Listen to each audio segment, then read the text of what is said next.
Bien, vamos a preguntar a la cita fiscal si está conforme con el acta o realiza alguna observación.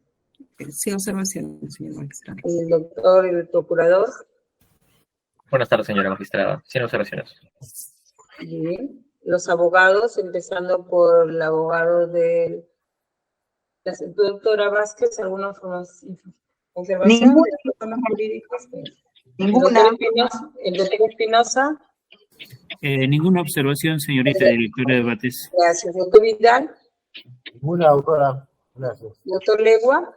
Ninguna, doctora. Doctor Valverde. Ninguna. Doctor Su.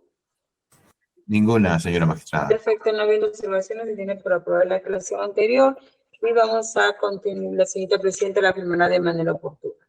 Señorita secretaria, ¿de cuenta usted el despacho pendiente?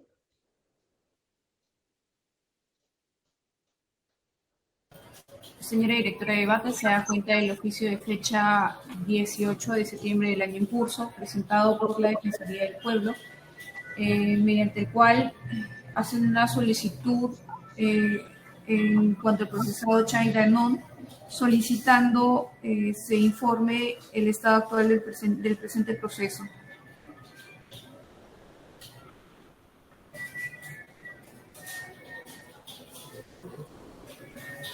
¿Algún otro despacho? Es el único el oficio que han presentado.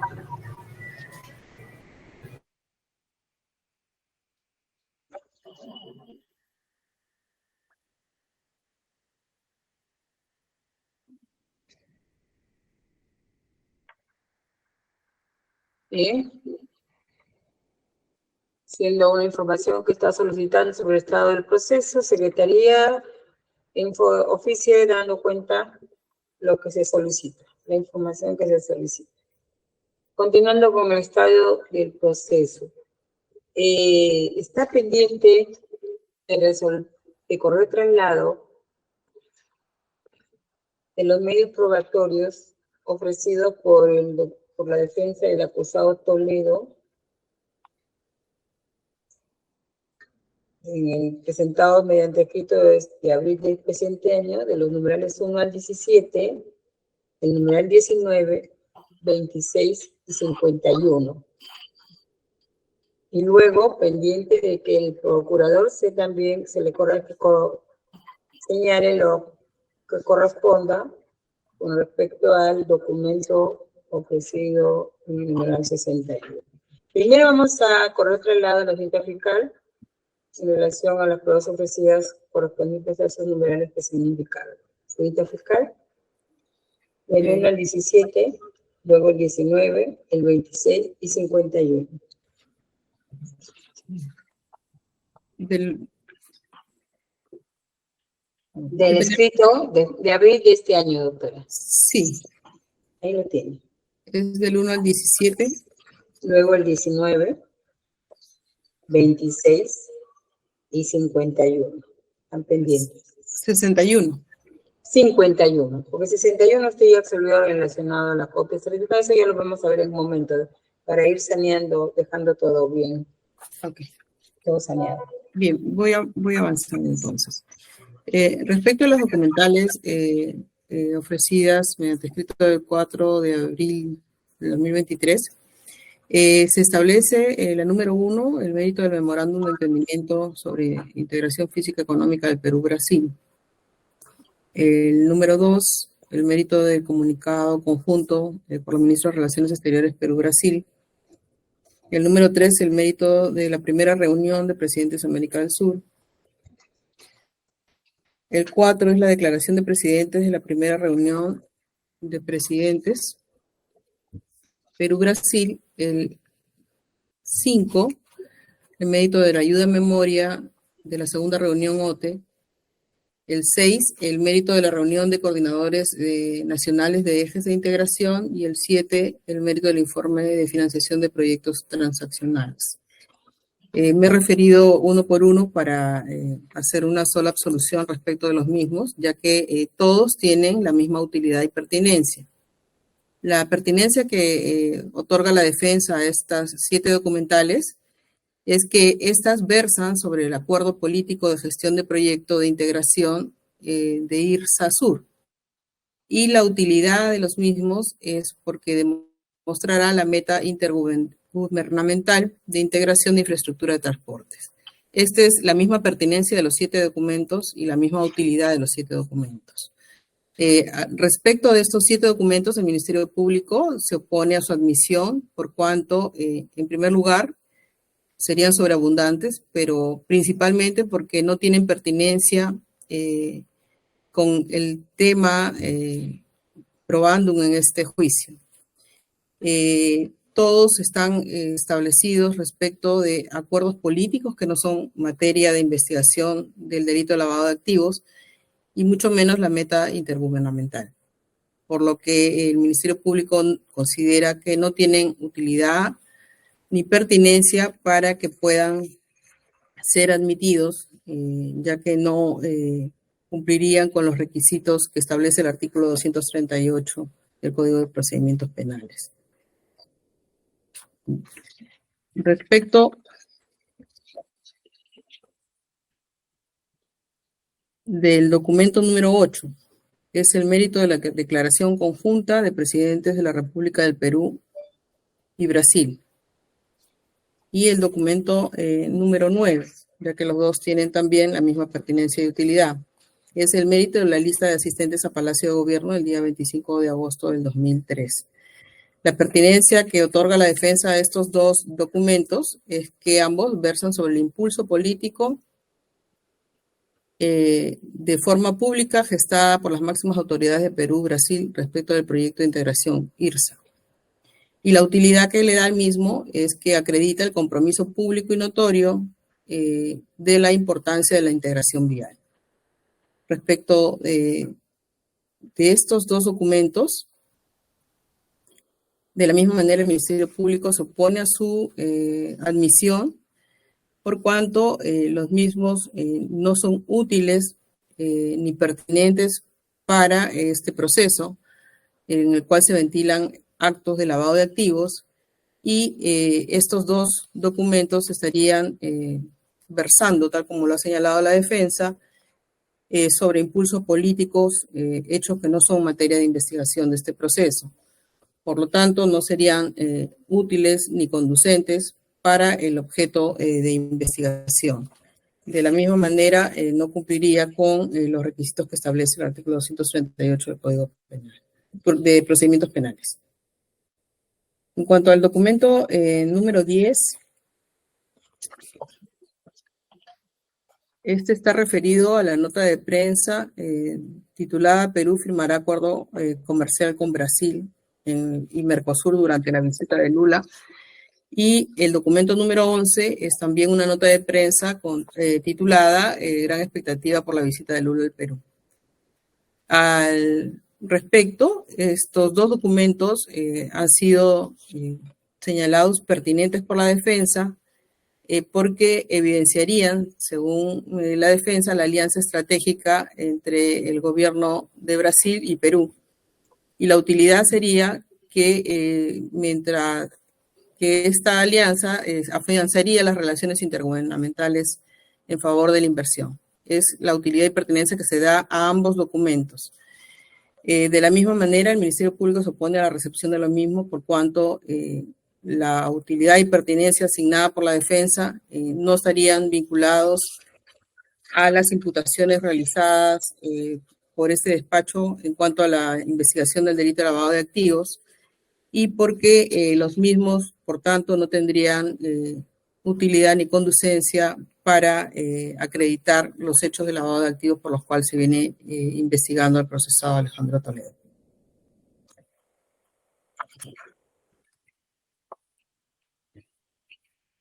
En cuanto al documento número 12, es el mérito del diario de debates de fecha 27 de octubre del 2004 del Congreso. El número 13, el mérito de la resolución legislativa 28373. El documento 14, el diario de debates de fecha 4 de mayo de 2005. El documento número 15 es la resolución legislativa 28503. El documento 16 es el diario de debates de fecha 22 de septiembre del 2005 y el documento 17, la resolución legislativa 28606. Respecto de estos documentos, desde el número 12 hasta el número 17, el Ministerio Público de la misma forma se opone a la admisión de los mismos por cuanto la pertinencia que la defensa otorga a estas documentales es que serían pertinentes porque con ellos se verificaría el mecanismo regular de autorización para salir del territorio del país del presidente y útil porque acredita que los viajes se realizaron pasando por un debate del Poder Legislativo.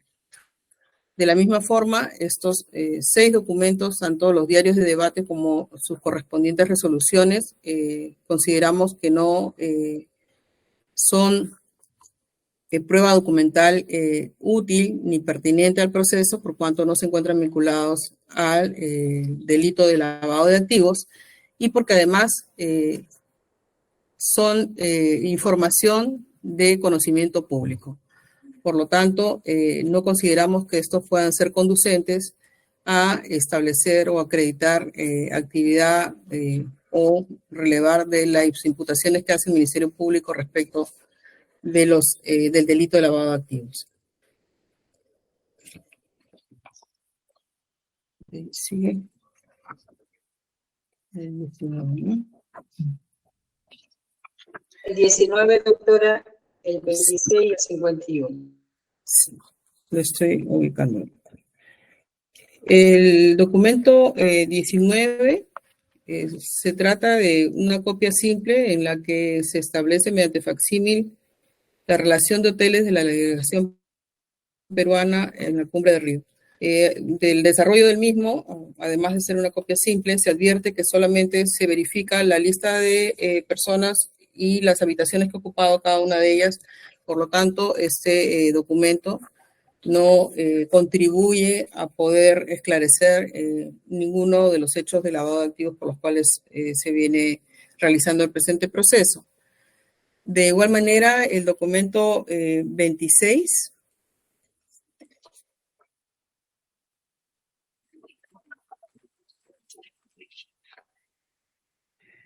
El documento 26 está constituido por copias de agendas del presidente de la República en diversas fechas.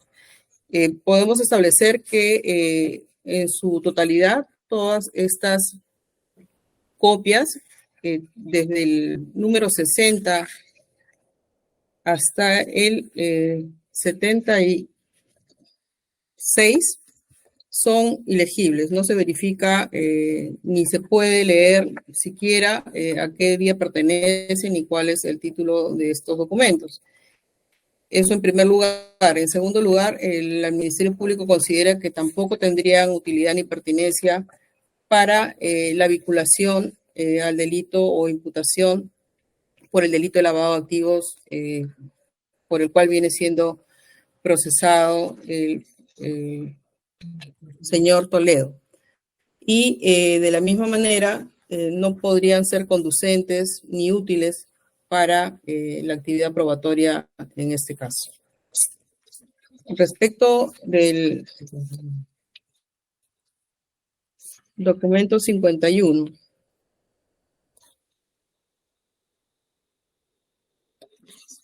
este está referido al orden de pagamento de fecha 23 de junio del 2006 por un monto de 750.000 dirigido a Trailbrae London City Bank, de propiedad de Joseph Maiman. Se establece que es pertinente porque se refiere a la ruta del dinero maculado y que esto sería útil porque acreditaría que Joseph Maiman fue el único beneficiario de los fondos. Al respecto, también el Ministerio Público se opone a la admisión de dicho documento, ya que sencillamente, tal como se señala, es una orden de pagamento la cual no podría establecer, en primer lugar, ni la utilidad ni la pertinencia que está estableciendo la defensa, por cuanto no es lo que contiene dicho documento. De la misma forma, por cuanto no estaría vinculado directamente a la imputación por lavado de activos, sino a la actividad criminal previa, cual es el acto de corrupción. Y el documento 61 ya había sido absuelto por parte del Ministerio Público. Así es, doctora. El señor procurador. Sí, señora magistrada. Nosotros también nos oponemos al íntegro de las pruebas documentales que quedaron pendientes, que absolvamos el traslado, es decir, de la 1 de la 17, la 19, la 26, 51 y 61. Nuestros argumentos son los siguientes, bajo el siguiente detalle. Respecto al medio probatorio número 1, este es impertinente. Comenzamos la argumentación resaltando la fecha del mismo, que es el 25 de agosto del 2003, es decir, antes de la propia actividad criminal previa. Hay que recordar que los términos de la imputación, es decir, el marco de tiempo que establece el Ministerio Público para el presente proceso, es a partir del año 2004, en donde finalmente en la presunta reunión de Río de Janeiro se termina de afiatar un pacto colusorio para defraudar al Estado luego. Pero esto es en el 2004 y deseamos resaltar esa fecha, noviembre de 2004, para la argumentación que vamos a hacer respecto a este primer grupo de documentos. Entonces, este documento de 25 de agosto de 2003 evidentemente se sitúa en un ámbito anterior a la propia actividad criminal, que ya es previa al acto de lavado de activos, que sí es materia de juicio, es decir, es previo a lo previo.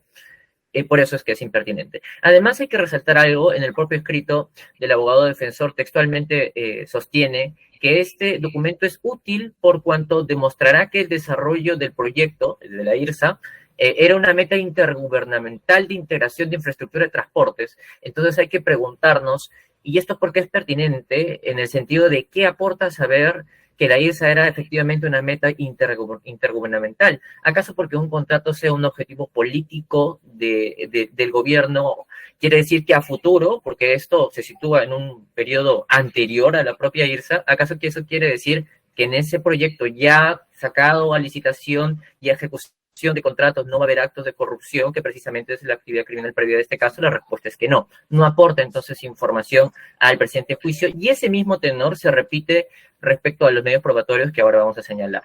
El documento número 2 también es impertinente por la misma razón, y resaltando la fecha del mismo, que es el 10 de febrero del 2004. Hemos resaltado ya la fecha que nosotros, que está establecida en la propia acusación, en noviembre de 2004, como fecha en la cual se finiquita los términos del pacto colusorio.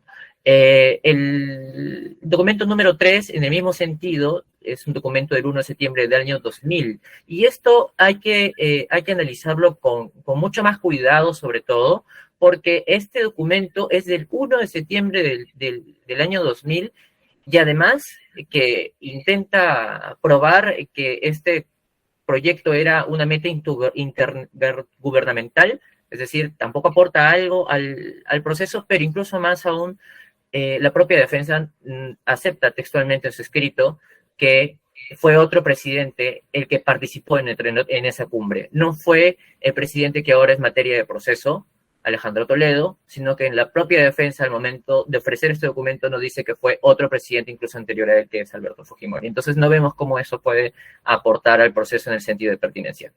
El documento número 4 es en el mismo sentido. También es un documento de septiembre de 2000, también intenta probar que este proyecto era una meta intergubernamental, y también el propio abogado defensor acepta que participó en esa reunión otro presidente, Alberto Fujimori. Ahora, continuando con el documento número 5, también es impertinente, tiene una fecha anterior a noviembre del 2004, que es el 5 y 6 de noviembre del 2001, es decir, un momento anterior a la propia actividad criminal previa al lavado de activos, y también está dirigido a verificar que este proyecto de la IRSA era una meta intergubernamental, tampoco es pertinente. El documento número 6, el mismo tenor, documento de fecha 11 de diciembre del 2002, es decir, antes de la actividad criminal previa, y también tiene por objetivo probar que la IRSA era una meta intergubernamental. Y en el mismo sentido, la prueba número 7, documento de diciembre de 2002, y también tiene por objetivo probar que la IRSA era una meta intergubernamental. Y ya, Llegamos al literal número 8. Ahora, los motivos de impertinencia varían un poco según nuestra postura. En primer lugar, el documento número 8 tiene fecha agosto del 2013, es decir, antes de la actividad criminal previa, pero aquí la defensa cambia la utilidad y nos sostiene que va a acreditar el compromiso público y notorio del proyecto IRSASUR. Y de nuevo nosotros nos preguntamos cómo es que eso puede aportar a verificar los actos defraudatorios o no actos defraudatorios en el marco del proceso de la IRSASUR. Porque el hecho que un proyecto sea público notorio no quiere decir que hubo o no una colusión de por medio. En el numeral 9, también es impertinente porque va antes de la actividad criminal previa, está referido a una lista de asistentes del año 2003, ya hemos dicho que la colusión se finiquita, se termina este pacto de definir en noviembre del 2004 y después se materializa a lo largo del tiempo, incluso con las propias adendas, pero en sí este documento es anterior a ello. El documento número 10 también es impertinente porque va antes de la actividad criminal previa, es una nota de prensa del año 2003, un año antes. El número 11 también es una nota de prensa del año 2003, un año antes. Y a partir del número 12 ya hay una serie de documentos que intentan, según los propios términos del escrito de la defensa, aportar información a este juicio acerca de por qué se le dio permiso a su patrocinado para salir del país rumbo a Brasil. Tanto están para el año 2004 como para el año 2005, pero la pregunta es, ¿y cómo eso coadyuva a esclarecer si hubo o no una colusión en el marco de la IRSASUR? Porque podemos conocer todos los términos de por qué se le dio a un permiso a un presidente para realizar este viaje, pero eso no verifica ni tampoco niega la existencia de conductas defraudatorias en el proceso de licitación. Ahora, pasando al numeral 19, este es sobreabundante debido a que lo que intenta probar ya está probado por otras pruebas que han sido admitidas al Ministerio Público. Lo que intenta probar son las reuniones que para la Fiscalía habrían tenido un contexto criminal, mientras que para la defensa no, pero la existencia de esas reuniones, es decir, la prueba que debe recaer para la sustentación de esa afirmación, ya ha sido admitida a la Fiscalía en los numerales Q1 de su acusación, que es la copia certificada, declaración imperatoria del colorador con clave 5-2017, de 5 de septiembre de 2007, y también en el medio probatorio de literal O1 de la acusación, que es la copia certificada de la declaración de Jorge Enrique Simón Barata, quienes también la Fiscalía ha dado la utilidad de que hablarán sobre reuniones ilícitas que habrían sido las que constituyen la actividad criminal previa del presente caso de lavado de activos. Ahora, además, también ha habido otra prueba de carácter documental que ha sido también admitida en la Fiscalía, que es la Resolución Suprema número 360-2004, en donde se describe en dónde fue esta reunión, una de las reuniones que pretende... Perdón, doctor, perdón, señor procurador. Usted, para que no haya confusión, usted se está pronunciando hasta el documento 12. Después el 13, 14, 15, 16, 17 no lo ha mencionado. Y luego se va al documento 19. Simplemente se le ha corrido traslado a usted del documento 1 hasta el 17, y luego el 19, y luego el 26 y el 51, ¿no? Correcto. Entonces, del 13 hasta el 17, ¿ha referido al respecto? ¿Se ha referido? Sí, doctora. Del medio probatorio número 13 al 17, nosotros nos hemos referido a ellos en el sentido de cuestionar su impertinencia, porque todo este grupo de pruebas están dirigidos a que y se ilustre en juicio los términos de las discusiones que tuvo lugar en el Parlamento para autorizar la salida del ahora procesado Toledo rumbo a Brasil en distintas fechas que van del año 2004 y el año 2005, y respecto a ellas hemos cuestionado su pertinencia porque cómo es que esa información puede coadyuvar a verificar la existencia o negar la existencia de actos defraudatorios en el proceso de la IRSASUR. Por eso es que nosotros cuestionamos la pertinencia del medio probatorio número 13 al 17, que precisamente versa sobre esta información. Siga. Sí. De acuerdo. Y estábamos en el documento número 19, que tiene por propósito dar a conocer a la magistratura quienes habrían participado en esta cumbre de Río, y ahí nos menciona a algunos de los procesados, Elian Cabr, Abraham Danón, pero hay que preguntarnos si es que esta prueba no es sobreabundante, en el sentido de si no hay otra prueba que ha sido admitida al Ministerio Público que nos dé la misma información y por eso esta deviene sobreabundante. La respuesta es que sí. La respuesta es que ya se le ha sido admitida al Ministerio Público la Resolución Suprema 360-2004-PCM de 4 de noviembre de 2004, publicada en el Diario Oficial del Peruano, en donde da la misma información, que estas reuniones en Río, en Brasil, de 3 al 5 de noviembre de 2004, y menciona que la delegación que está designada a acompañar al entonces presidente, dentro de ellos se menciona a Elian Cabr. Entonces, esta información ya ha sido, por lo menos, admitida en el sentido de prueba que se lo sostendrá para el juicio. Entonces, esta devienen sobreabundante. Ahora, respecto a la prueba número 26, que básicamente tiene la finalidad de sustentar algunas reuniones que el Ministerio Público imputa a manera de ilícitas. Sobre eso también nosotros sostenemos que es sobreabundante, porque la tesis de imputación, lo que plantea los límites a la presente audiencia de juicio oral, es precisamente que hubieron reuniones por parte del entonces presidente de la República con la finalidad de favorecer a las concesionarias, y eso constituye la actividad criminal previa. Pero precisamente sobre esas reuniones ya ha sido admitida prueba, y es por eso que nosotros presentamos el argumento de sobreabundancia. ¿Cuáles son estas reuniones? ¿Cuáles han sido estas pruebas con el propósito de probar estas reuniones? La prueba Q1, que es la copia certificada de declaración ampliatoria de colaborador eficaz con clave 5-2017 de 5 de septiembre de 2017, y la prueba O1, que es la copia certificada de la declaración de Jorge Enrique Simões Barata, y no solo ello, también le ha sido admitida al Ministerio Público la declaración de Jorge Enrique Simões Barata. Es por ello que si ya hay prueba que sostiene la presencia de estas reuniones, esta que pretende el abogado defensor ingresar deviene sobreabundante. Ahora, en cuanto al medio probatorio número 51. Sobre este medio probatorio número 51, deseamos resaltar que el Ministerio Público ya ha logrado ingresar información a la futura actividad probatoria, puesto que ha logrado la admisión de ciertas pruebas que precisamente nos hablan sobre información bancaria de este carácter.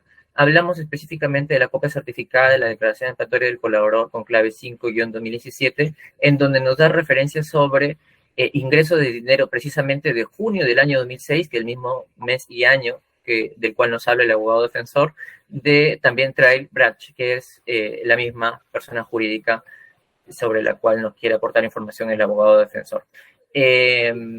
Ahora, y por eso es que esta deviene sobreabundante. Y ahora, finalmente, la prueba número 61, resaltamos, certificados de pago a favor de Alejandro Toledo por sus servicios laborales como profesor en instituciones educativas en distintos años, entre el lapso 2006 a 2009, del año 2012 al 2013. Estas las cuestionamos porque son impertinentes.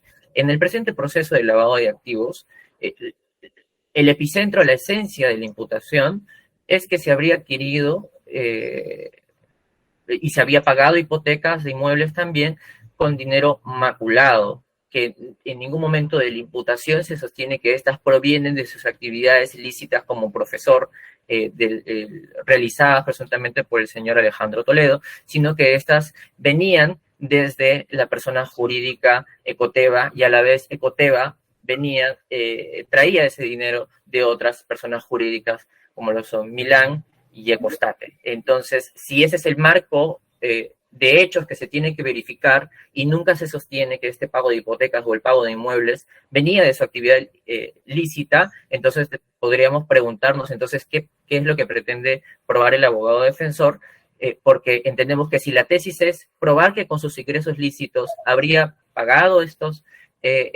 montos que corresponden al pago de hipotecas y a la adquisición de inmuebles, podría ser en todo caso una pericia para que nos diga que efectivamente trazando una ruta del dinero, estos tendrían finalidad completamente lícita, pero esto no es una pericia, son constancias de pago. Y es por eso que no solo resaltamos su impertinencia, porque no coadyuvan a esclarecer los hechos en materia de imputación o los hechos en materia de proceso, y también su conducencia y su utilidad en el sentido de que estas no son pericias como para ilustrar a la sala, a partir de conocimientos técnicos, una ruta de dinero que nos diga que estos bienes provienen de dinero completamente lícito.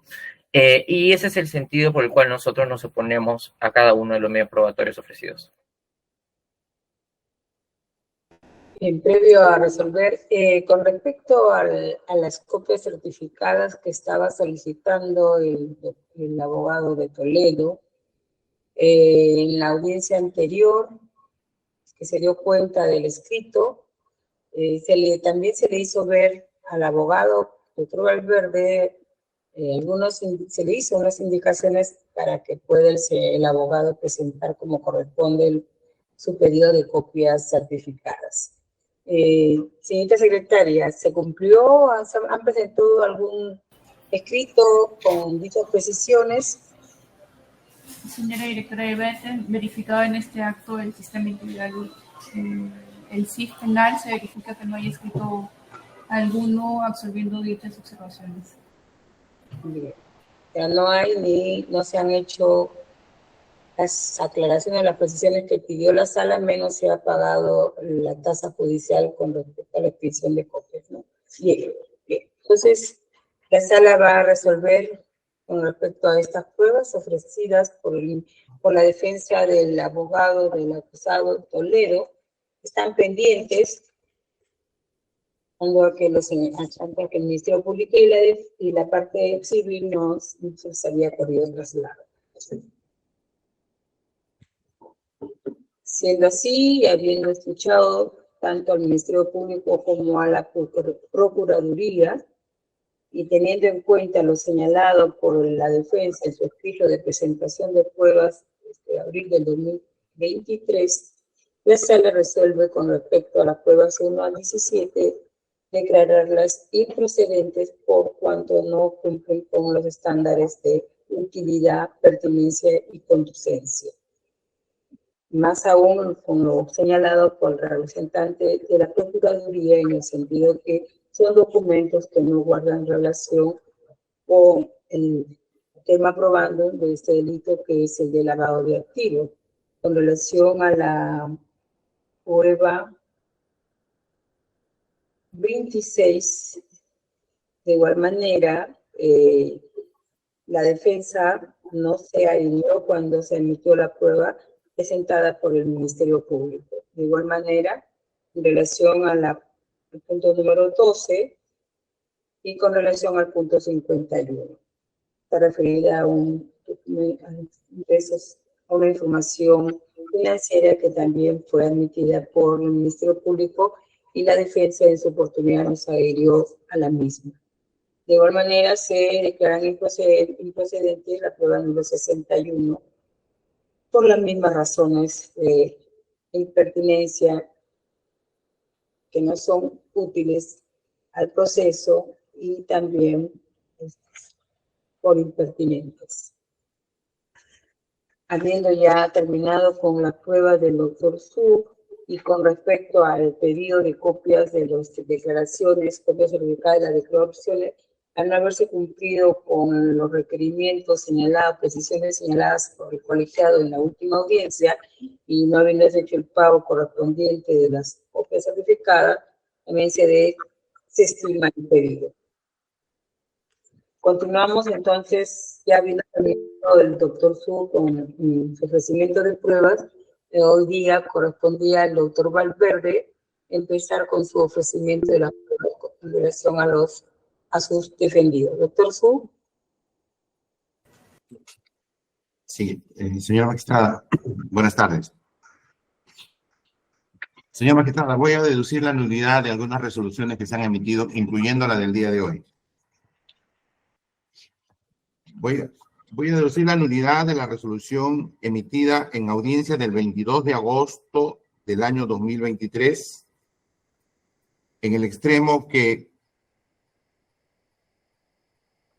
establece que el documento número 5, ingresado en el escrito de fecha 17 de febrero del año 2020, que se refiere al informe 129-2005-MTC/08, de la abogada Kitty Trinidad Guerrero, directora general de la Oficina de Asesoría Jurídica, la Judicatura estableció que no guarda relación con el proceso en materia de juzgamiento y que en este caso es un documento que más guarda relevancia en paralelo a otro proceso y lo declaran improcedente. Asimismo, la resolución que se emite que desestima los medios de prueba ofrecidos en el documental, en el escrito de fecha 9 de diciembre del año 2020, documental 1-25, que corresponde al proyecto Olmos. La Judicatura establece, este colegiado considera que estos documentos que han sido presentados no son pertinentes, ni útiles, ni conducentes.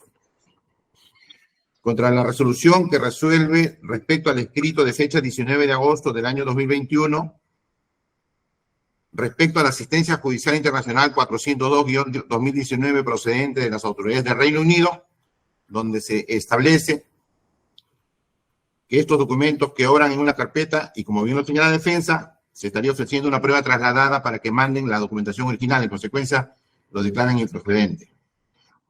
Asimismo, señora magistrada, respecto a la resolución emitida el día de hoy, mediante la cual se declara improcedente los documentales 1 al 17 del escrito de fecha 4 de abril del año 2023, así como el documental 26, 51 y 62 del mismo escrito de fecha 4 de abril del año 2023, que ha sido resuelto el día de hoy. Señora magistrada, mi pedido de nulidad se ampara en el artículo 171 del Código Procesal Civil, aplicable al caso, y en el artículo 13 y 14, en el inciso 13 y 14 del artículo 139 de la Constitución del Estado. Consideramos que existe una grave afectación al debido proceso y al derecho de defensa por las siguientes razones. Primero, señora magistrada, como común denominador en todos los casos que se está desestimando los medios probatorios planteados por esta defensa, se sostiene, como lo dice la señorita representante del Ministerio Público, que no guarda relación con el tema probandum. Y lo mismo sostiene el Ministerio, el representante de la Procuraduría, quien sostiene que son sobreabundantes porque ya han sido admitidos a la Fiscalía. Y entonces la defensa considera, señora magistrada, que si bien es cierto existe una acusación por lavado de activos contra Alejandro Toledo Manrique, a quien se le atribuye haber participado en la adquisición de propiedades, en el pago de hipotecas, así como haber acordado con Maiman la constitución de la empresa Confiado, y se le atribuye actos de conversión, actos de intercalación, de transferencia a través de las empresas Confiado, Ecostey, Milan, Ecoteva. Si bien es cierto, esa es la imputación fiscal, pero evidentemente la defensa, señora magistrada, lo que pretende probar a través de los diversos elementos de prueba ofrecidos, primero, es que respecto a la actividad criminal previa, la Judicatura al Ministerio Público le ha aceptado la declaración de Jorge Barata, documento admitido en la audiencia del 11 de mayo. La declaración del colaborador Maiman en copias certificadas, 2 declaraciones. La ley 28.214, la resolución suprema 044, la resolución suprema 156-2004, el acta de proinversión 87, el decreto supremo 22-2005 que exonera del SNIP, resumen ejecutivo de Proinversión, la ley 28.670 de enero del año 2006, la resolución suprema 360-2004, que autoriza el viaje del presidente de la República y su comitiva, así como el oficio 262 del 2005 y el informe de la Contraloría 117. Todo esto vinculado a la actividad criminal previa. Y cuando la defensa ofrece medios de prueba para desacreditar la sospecha de que Alejandro Toledo habría tenido alguna participación en esa actividad criminal previa, se le dice impertinente, no es tema de probanza y simplemente se desecha. Señora magistrada, la documentación presentada concretamente al día de hoy, que ha sido debatido, explicado por la Fiscalía y por la Procuraduría, ¿se refiere, señora magistrada, a documentos que tienen relación con la actividad criminal previa? Claro que sí. ¿Se refiere al proyecto de Internacional Incasur donde se habría cometido el acto delictivo? Claro que sí. Tiene relación, no directa, pero sí indirecta, porque se trata de un proyecto en el cual se habrían cometido actos de corrupción. ¿Qué sostiene la defensa en este recurso de nulidad? Que no se le está permitiendo ejercer su derecho de defensa, que no se le está permitiendo ejercer su derecho a probar bajo el pretexto de que es sobreabundante. ¿Qué cosa es sobreabundante? Lo que ya está aprobado. Y se está recogiendo la lógica de la Procuraduría de que ya la Fiscalía ha aprobado eso y por lo tanto la defensa no tiene que probarlo. Y la pregunta es si la Fiscalía y la defensa quieren probar lo mismo en este juicio. La Fiscalía quiere probar que Alejandro Toledo ha cometido delito de lavado de activos. Y la defensa quiere probar que Alejandro Toledo no ha participado en ninguna actividad criminal previa y que su participación en el pago de sus hipotecas corresponde a un préstamo de dinero que le hizo Joseph Maiman, como declaró el 5 de julio del año 2003 y como ratificó en abril del año 2004. Eso quiere probar la defensa. Pero si a la defensa no le permiten acreditar con estas documentales, evidentemente hay una afectación al derecho de defensa. Con la agravante, señora magistrada, que no se ha cumplido con el ritual de que el Ministerio Público nos oralice el resumen de la acusación. O sea, estamos discutiendo y debatiendo sobre una acusación que no ha sido oralizada. Evidentemente, la judicatura habrá revisado y habrá leído. Esto es un juicio público donde quienes miran estas audiencias no saben qué está pasando porque no han escuchado al Ministerio Público oralizar la acusación. Y el Ministerio Público nos dice, señora magistrada, y recoge usted, la judicatura recoge el argumento, dice, no está cumpliendo con el artículo 238 del Código de Procedimientos Penales. Pero, señora magistrada, el 238 se refiere a testigos o peritos nuevos. Nuevos. ¿Qué significa?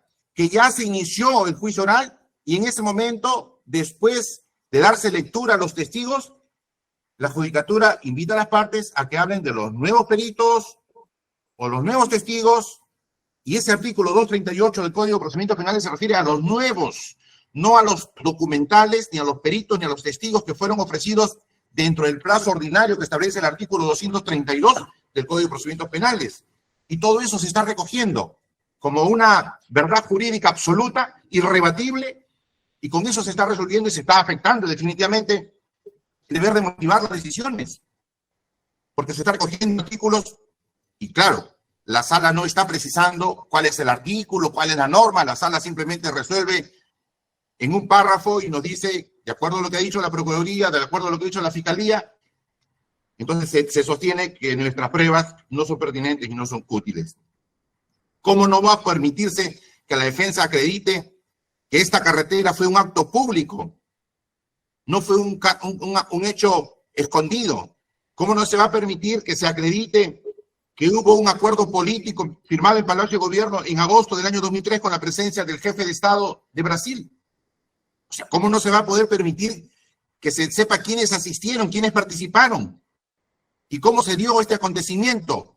Porque claro, cuando Jorge Barata declara cosas que tendrán que probarse en juicio, que el Ministerio Público tendrá que probar en juicio. ¿Y cómo va a probar en juicio lo que sostiene Jorge Barata? Le diremos que eso no es materia de probandum, que eso no es parte del caso de lavado de activos. Porque el lavado de activos, ¿dónde empieza? ¿Empieza con Ecoteva, empieza con Ecostay o Milan, o empieza con Confiado, o empieza con Warburg? Entonces, señora magistrada, nosotros consideramos que tiene que haber un poco más de equidad y justicia. Y concretamente, señora magistrada, el escrito del 19 de agosto del año 2021, que ha sido desestimado por vuestra judicatura en la resolución de fecha 22 de agosto del año 2023, ¿qué contiene? Ofrecemos como medio de prueba la asistencia judicial internacional de la empresa Warburg.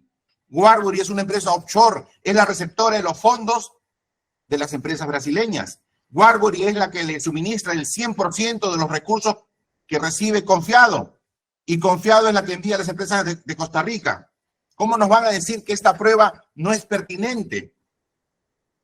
Pero si Warburg, si los estados de cuenta de Warburg tuviesen dentro de sus estados de cuenta que le dieron $100,000 a Toledo, sí sería una prueba importante, porque ahí estaría la evidencia que Toledo recibió dinero. Pero como no tiene ninguna información vinculada a Alejandro Toledo ni a Elian Carr, entonces decimos que no es pertinente.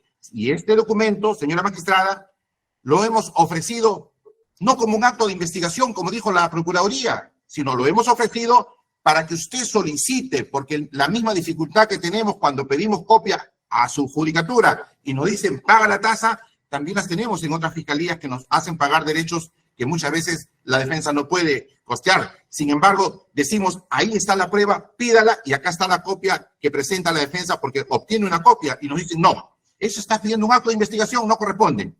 Y nos desestiman un acto probatorio importante, señora magistrada, porque cuando se tenga que examinar el valor, la veracidad, la credibilidad de Joseph Maiman, tenemos que revisar necesariamente toda esta documentación que la defensa pretende y quiere presentar a juicio, porque el acuerdo entre el Ministerio Público y Joseph Maiman, señora magistrada, es por un monto de dinero, 35 millones habría recibido.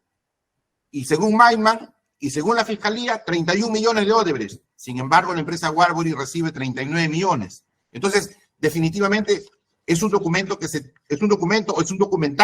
que se tiene que revisar, señora magistrada, en juicio. Entonces, nosotros creemos, señora magistrada, que al tomarse una decisión en bloque, sin hacer una debida valoración de los documentos, se está afectando el derecho de defensa de mi patrocinado, se le está llevando a una condena, señora magistrada, a una condena porque sus medios de prueba no han sido admitidos.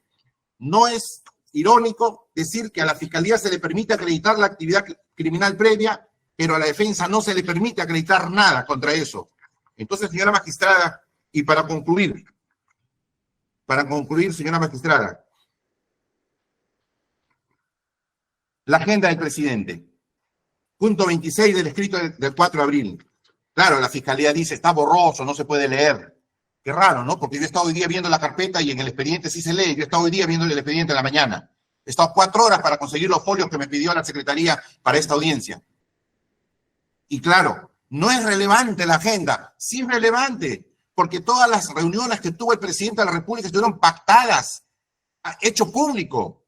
Y sin embargo, Barata sostiene que él entraba, que él hablaba, que no, ahí están registradas las visitas, incluyendo la del 26 de agosto del año 2004, cuando él ingresa con Marcelo Odebrecht y está el señor Pedro Pablo Kuczynski en esa reunión. Es decir, no pueden decirnos que no tiene ninguna pertinencia saber con quién se reunía el presidente de la República cuando se le está acusando que en esas reuniones se habría dado la actividad criminal previa. Actividad criminal previa, señora magistrada, que tiene que tener una relación con la actividad criminal previa que señala la primera fiscalía en el caso Odebrecht, porque en el caso Odebrecht a Alejandro Toledo, al igual que en el caso de Coteva, se le dictó una prisión preventiva porque supuestamente se reunió el 4 de noviembre del año 2004 en el Hotel Marriott. Y ahí pactaron, dice Barata. Pero el fiscal cuando acusa, cambia la tesis y dice que el acuerdo colusorio fue el 26 de agosto del año 2004 en Palacio de Gobierno, ya no en Río de Janeiro. Por el contrario, dice que eso no existió y pide el sobreseimiento para Savis Island y Gideon Weinstein. Entonces, señora magistrada, necesariamente se tienen que ingresar y esta defensa solicita muy respetuosamente a la judicatura porque entendemos que es un material abundante, entendemos que son documentos extensos y que no han sido trabajados por la Fiscalía 48, ni por la Fiscalía de Lavado, ni señora magistrada, ni tampoco acá terminó la etapa de instrucción, señora magistrada, y con esto culmino. La etapa de instrucción culminó el 31 de julio del año 2017. Y cuando le envían el expediente al fiscal superior de lavado de activos para que emita su dictamen, se demoró casi 2 años en emitir su dictamen. Y en esos 2 años se ingresaron una serie de documentos que no pertenecen a los actos de investigación. Por ejemplo, la declaración de Barata, la declaración de Maiman y una serie de documentos que fueron ingresados por el Ministerio Público ante la protesta de esta defensa que dedujo a la nulidad y la sala dijo infundado. Entonces, señora magistrada, creemos que si queremos alcanzar la verdad, se tiene que permitir que se actúen los medios de defensa propuestos por la defensa que son pertinentes, son útiles y son conducentes. Gracias.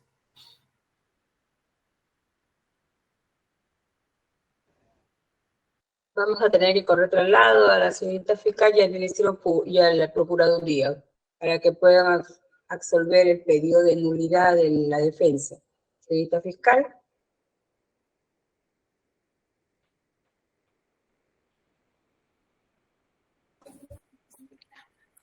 Señora magistrada, nuevamente vemos que la defensa del procesado Toledo presenta reiterativamente nulidades, y esto entendemos que no es solamente con un afán dilatorio de poder avanzar en las etapas que tenemos en el proceso.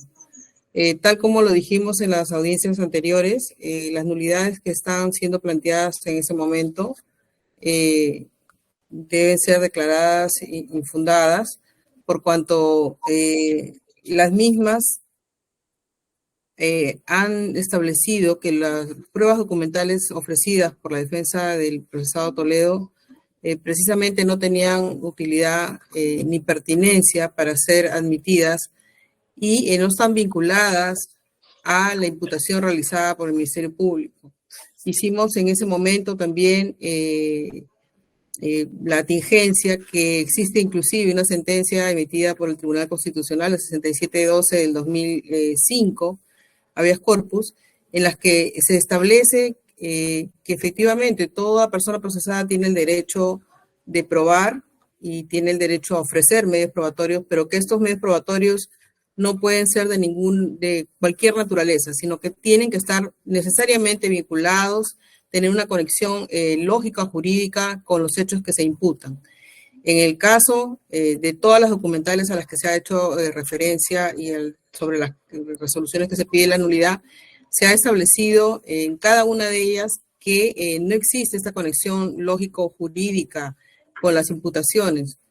Por lo tanto, es en ese sentido que se resolvió de acuerdo al procedimiento establecido, porque también se pretende, y tengo que decirlo, en reiteradas oportunidades, en señalar que este juicio está vulnerando derechos, no está siendo llevado de acuerdo a los cánones que establece la legislación procesal, y esto tiene, lógicamente, otra arista, ¿no?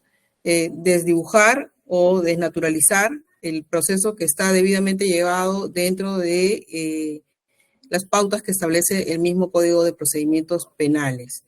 En mérito a ello, solicitaríamos nuevamente se declare infundado el pedido de nulidad de la defensa, por cuanto el mismo no se encuentra establecido, en primer lugar, en causales que establezca la norma que pudieran haberse vulnerado dentro del proceso. En segundo lugar, porque la validez de estos medios probatorios fueron analizadas en cada una de las resoluciones emitidas por la sala y que estas resoluciones han sido emitidas de acuerdo a ley. Por esa razón solicitaríamos, señora magistrada, se declare infundado el pedido de la defensa.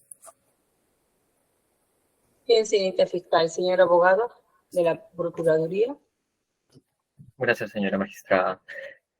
Señora magistrada, también la Procuraduría solicita que esta nulidad se declare infundada bajo el mismo sentido de los argumentos que hemos expuesto en la sesión del 4 de septiembre del 2023, en donde, recordemos, ya hemos absuelto el traslado de una nulidad que había deducido de igual forma bajo argumentos básicamente idénticos en aquella ocasión la defensa de también Toledo Manrique.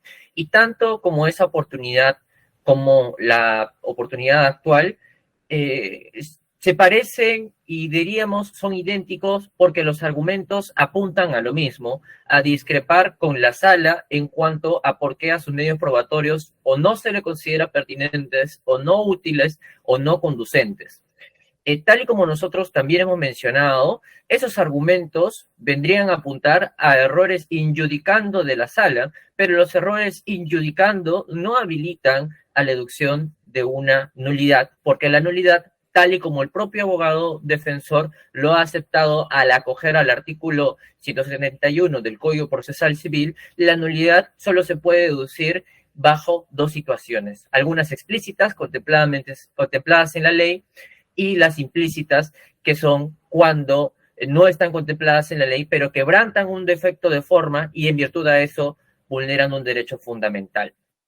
La pregunta es, ¿este segundo supuesto cabe en el presente caso? La respuesta es que no. No nos ha señalado nunca el defecto de forma que conlleve al acto procesal en devenir en ineficaz por infringir defecto de forma y en consecuencia vulnerar un derecho fundamental. Simplemente lo que está diciendo es, no coincido con el criterio judicial de pertinencia, utilidad o conducencia, por lo cual nosotros nos valemos de un razonamiento de a igual hecho, igual derecho. El hecho es el mismo que se nos presentó el 4 de septiembre de este año, y por eso es que solicitamos se aplique el mismo criterio en cuanto a rechazar la nulidad que ahora nos está convocando. Gracias.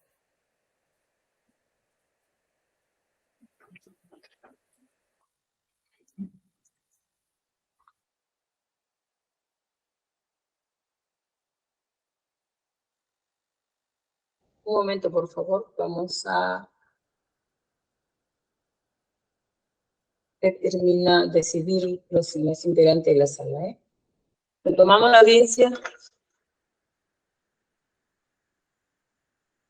El colegiado, luego de deliberar el pedido de la defensa del acusado, del procesado Toledo Manrique, el doctor Zurdo de Neira, así como haber escuchado la opinión del Ministerio Público y también de la Procuraduría como parte civil, ante el pedido de nulidad planteado por la defensa del acusado Alejandro Toledo Manrique, señalando como fundamento jurídico el artículo 171 del Código Procesal Civil,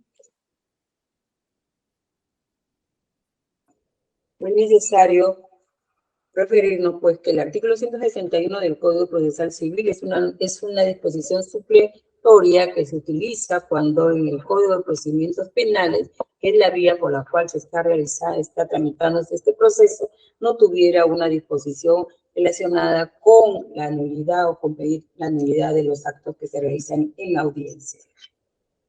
Ese es en primer lugar. En segundo lugar, no encontrándose el pedido de nulidad en relación a los ofrecimientos de prueba que conforme lo señala el doctor Zurdo de Neira, estarían afectando el derecho de defensa de su patrocinado al no permitir que él realice una defensa eficaz, dando a que todos los medios de pruebas han sido declarados, no se les ha admitido. Lo cierto es que esta audiencia se está desarrollando, se tiene este juicio de acuerdo a las normas señaladas en el Código de Procedimientos Penales. En consecuencia, en las audiencias a las que hace alusión y los medios de prueba que no han sido admitidos, y según la defensa, sirven para demostrar la inocencia e incluso refiere de que ya sería un adelanto de una sentencia condenatoria en contra de su patrocinado, lo cierto es que la sala ha evaluado y ha analizado cada uno de los medios de prueba y ha asumido el criterio señalado, las opiniones del Ministerio Público y la Procuraduría, toda vez de que se ha establecido la impartibilidad, que eso no reúne los requisitos señalados por la ley, como son ser medios de prueba útiles, pertinentes y conducentes. Que incluso la defensa prefiere que existirían, la sala ha declarado en algunos medios de prueba la sobreabundancia, esto por cuanto esto, según manifiesta, si bien cierto, han sido admitidos a la Fiscalía, refiere de que la Fiscalía tiene su tesis desde su punto de vista acusatorio, lo que en todo caso difiere a la tesis de la defensa. También cierto es que el abogado no cumple con las exigencias que señala el Código de Procedimientos Penales, que es que cuando se ofrecen medios de prueba, los abogados tienen toda la capacidad y la oportunidad para adherirse a los mismos y en el momento de su actuación referir o actuarlo de acuerdo a la tesis de su defensa, lo que no ha ocurrido en el caso materia de pronunciamiento. Siendo así,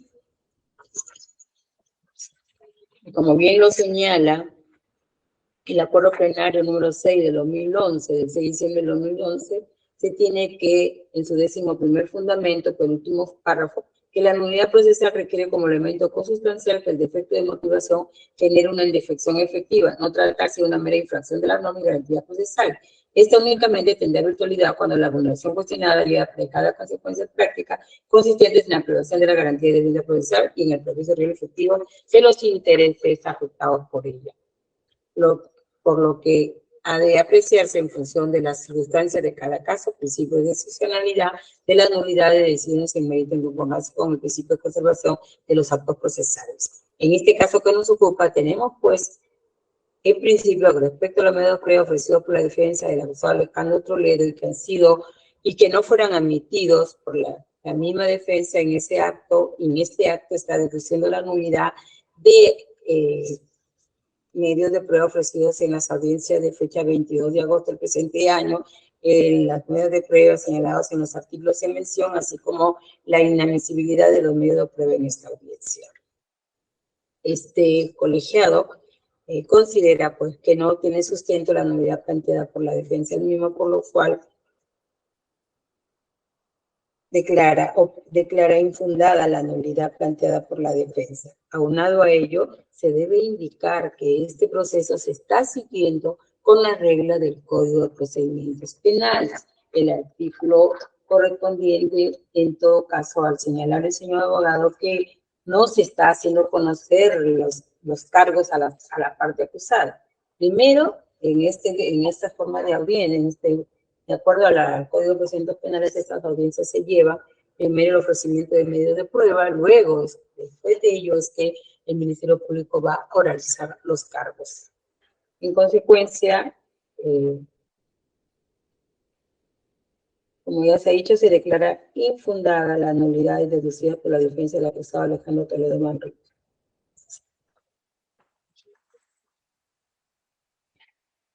Continuamos entonces con la secuela del proceso. Vamos a seguir con los medios de prueba ofrecidos por el abogado Valverde.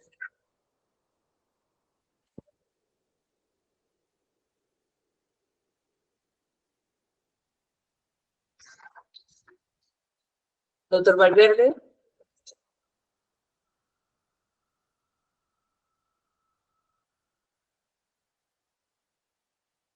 Grecia.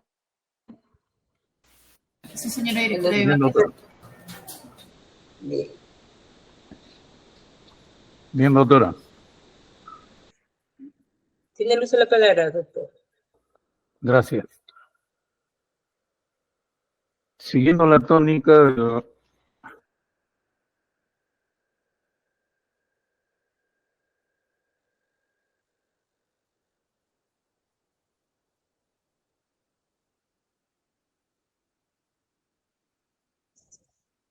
Su audio, doctor, se apagó. decía que siguiendo la tónica del escrito, el 20 de noviembre del 2019, voy a proceder a ofrecer los medios de prueba relacionados a mi patrocinada, la señora Carr. En principio, comenzaré a ofrecer los medios probatorios que están relacionados a los testigos. En el escrito de prueba señalado en foja 56, aparecen los testigos Sergio Bravo Orellana, domiciliado en la calle 2, número 148, urbanización Monterrico Chico, distrito de Santiago de Surco, Lima. Este medio de prueba para que se tenga en cuenta, ya fue admitido en el caso del presidente Toledo. De tal manera que entonces lo que procedo ahora a indicar simplemente que ya fue admitido y por tanto no me estoy adheriendo a ello. Señor abogado, la adhesión a los medios de prueba se realiza en el acto de su ofrecimiento. Cuando el Ministerio Público lo ofreció o cualquier otro abogado ofrece, por eso es la naturaleza de la audiencia pública y la oralidad, e inmediatamente los abogados se adhieren a los medios de prueba y hacen ver el enfoque que ellos les dan a ese medio de prueba. Usted, por favor, tiene que ofrecer medios de prueba que no hayan sido ofrecidos en su momento por el abogado del doctor Toledo, por la defensa, por la señorita fiscal, o los otros abogados o la procuraduría. Bien, no tengo ningún problema, doctora, en volver a ofrecerlo como parte de prueba y se repetirán en todo caso. Estoy ofreciendo como parte de prueba la testimonial de Sergio Rafael Bravo Orellana, domiciliado en la calle 2, número 148, urbanización Monterrico Chico, distrito de Santiago del Sur, Colima. Este medio de prueba es pertinente y está relacionado a la fase previa de la cual, según la teoría de la Fiscalía, provendrían dineros ilícitos y con los cuales mi patrocinada habría cometido los ilícitos de lavado de activos en su modalidad de conversión, traslado, ocultamiento y tenencia. Es pertinente toda vez de que este testigo ha sido expresidente del Comité de Proinversión y es útil porque con su declaración se determinará en todo caso que mi patrocinada no tuvo relación alguna con la participación en dicha acción previa y por tanto también esclarecerá en el sentido de que no recibió dinero ilícito, que daría lugar posteriormente a los ilícitos de lavado de activos. En segundo lugar, señor abogado, este medio de prueba, esta declaración fue ofrecida por el Ministerio Público. ¿Ha revisado? ¿Usted ha revisado las actas para determinar cuáles son los que no han sido admitidas o ofrecidas por el Ministerio Público? Se le pidió que por favor, que por favor filtraran bien para que no estén ofreciendo medios de prueba que ya han sido admitidos. le decía que esta prueba ha sido admitido por la defensa de Toledo. En consecuencia, lo que yo estoy indicando de que me estaba adhiriendo. Pero usted dice que no es factible, que tiene que ser en el momento, entonces tengo el derecho nuevamente de ofrecerlo. Señor abogado, usted tiene que ofrecer pruebas que no han sido admitidas. Si ya han sido admitidas, en el momento que se actúen las pruebas, los abogados van a interrogar, van a preguntar al testigo al momento que sea de la actividad probatoria. En todo caso, doctora, procedimientos penales.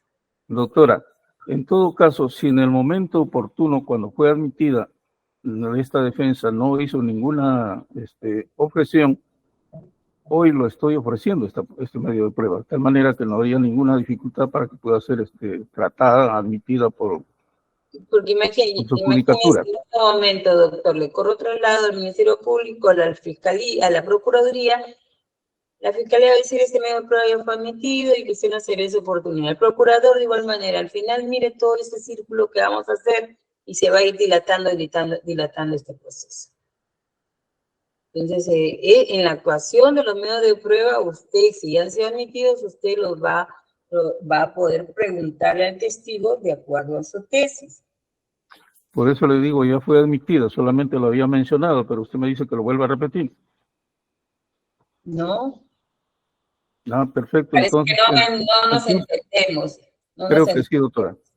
Lo que yo le estoy diciendo, doctor, y como se lo dije al doctor Su en su oportunidad, que revisen bien las actas, revisen bien lo que se admitió al Ministerio Público, a la Procuraduría o al abogado del doctor Su, ese medio de prueba. Si ya, en este caso, el doctor Su, ¿no? Al doctor Su le dije, doctor, filtre bien, revise bien para que no repita los mismos, ofrezca los medios de prueba que ya fueron admitidos y que fueron ofrecidos por el Ministerio Público y la Procuraduría.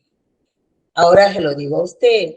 Ahora usted va a tener que implementar el filtro porque también tiene que ver los medios de prueba ofrecidos por el doctor Su. Y que si ya están admitidos, usted los va a utilizar en la actividad probatoria. ¿Tiene, Bueno, ¿tiene ese filtro? no tengo el filtro en relación a la fiscalía sobre este testigo, pero en relación al doctor Su sí ya lo ofreció él y fue admitida. Entonces, en todo caso, si me permite, podría solicitarle que para la próxima audiencia va a tener que hacer un filtro en relación a la fiscalía, todas las pruebas que lo tenemos en este momento, si fueron admitidas por la fiscalía para poder no repetirlas.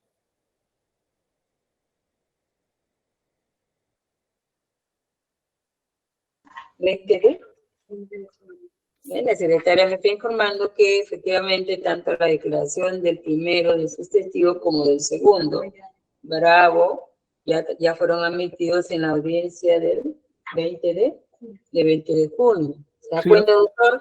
Efectivamente, Entonces, efectivamente, claro, ya fueron los dos admitidos. Yo le decía es que ya no puede usted ofrecer pruebas que ya fueron admitidas.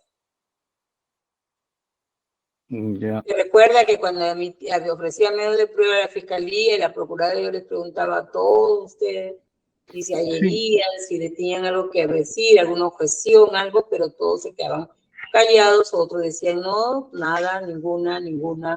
Entonces ese es el tema. Bien, vamos, en todo caso, no habiendo hecho el filtro y no sé, quizás todas sus testimoniales, ¿cuál alguna que tenga que no haya sido admitida? Previamente el doctor Morillas ha levantado la mano, doctor. Sí, señora magistrada, únicamente con la intención de agilizar el debate sobre la admisión de pruebas, tenemos que poner sobre la mesa que el total de las testimoniales que ahora ha pasado a mencionar el abogado defensor respecto al escrito de ofrecimiento de prueba de Lian Carp son las mismas que están consignados en el escrito de ofrecimiento de pruebas del señor Alejandro Toledo, a tal punto de que en ambos escritos, uno en el tomo 86, página 42.000, no sé el folio completo, 42.400, y el otro en el tomo 84, en la página 42.533, se puede observar el mismo tercer otro sí decimos, y son los mismos testimoniales. Entonces, lo que queremos solicitar a la sala, si es que lo tiene bien, con fines de agilizar el debate respecto a estas dos procesadas, tanto Elian Carr como Eva Fernenbuch, se procede a hacer sobre todo el filtro también respecto a las pruebas que ya ha ofrecido respecto a Alejandro Toledo Manrique. Quisiéramos pedir eso, señora magistrada.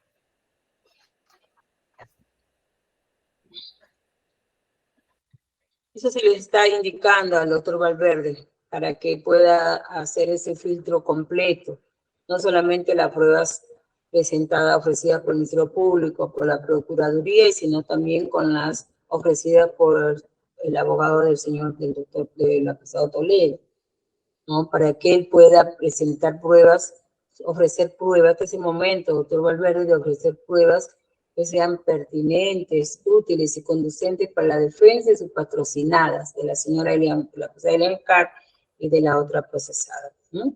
Entonces, eso es para no tener que estarle declarando inadmisible o que ya se omitieron o que no se omitieron, porque si no se omitieron para uno, ¿no? Ver ya definitivamente tendría que ver la óptica, el punto de partida o el enfoque que le da.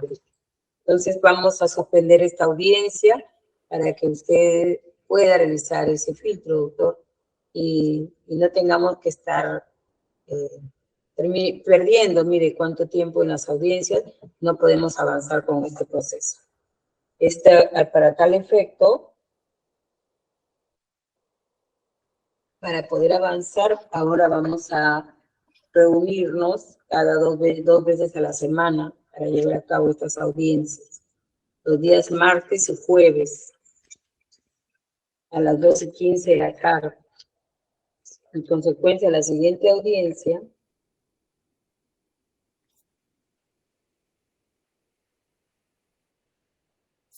según la secretaria, doctor Malverde, para que lo tenga presente con un alcance, se admitió como prueba del acusado Toledo, Bravo Orellana, Gonzalo Mano Reyes, Romero, bueno, Vicente Romero y Mayman. En todo caso, señor abogado, revise usted y así podemos avanzar. Esta audiencia va a continuar este día 21. ¿Qué día estamos con? Sí, qué bien. Jueves 21 a las 2:15 de la tarde. Jueves 21 a las 2:15 de la tarde, luego continuamos el martes 26 a las 2:15 de la tarde. Y el jueves 28 a las 2:15 de la tarde, queremos que para el jueves 28 la señora fiscal pueda ya hacer conocer los cargos a los acusados y de ahí seguir con las demás etapas del proceso, con las declaraciones ya de los acusados según la relación que para tal efecto tenga la fiscalía con quien de los acusados. Empezaría después de hacer conocer los cargos, de preguntarle a los acusados sobre la conclusión de la ley 28.122, con quien empezaría su interrogatorio. La señora fiscal, el procurador, después el abogado y los demás y los miembros del colegiado. Nos vemos entonces para esas fechas. Hasta luego. Buenas tardes, señor. Buenas tardes con todos. Buenas tardes. Hasta luego con todos. Doctor Valverde, venga a revisar, por favor, todo, ¿eh?